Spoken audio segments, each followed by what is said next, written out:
Morning mga kapatid, umuwi po tayo ng Quezon. Ito status ng ating pichay again. Hopefully kumita na tayo. Sa dalawang binidyo natin, nalugi po tayo kasi masyadong mababa yung presyo. So but this time, sana kumita na. And then medyo maliit naman yung ginastos ko rito sa pagpapalaki. So mamaya tayo na po abonohan ulit natin, huling abono, sarado natin at matitik. Siguro hanggang weekend pwede na ito ibenta. And then dito sa mga bako naman sa tabi ng daan, nilagyan ko na namang malunggay. Ayan,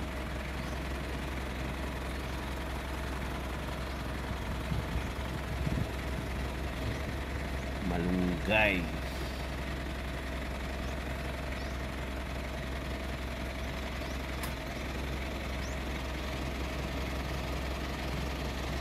Tatlo akong poste ng dragon fruit. Good day po. God bless.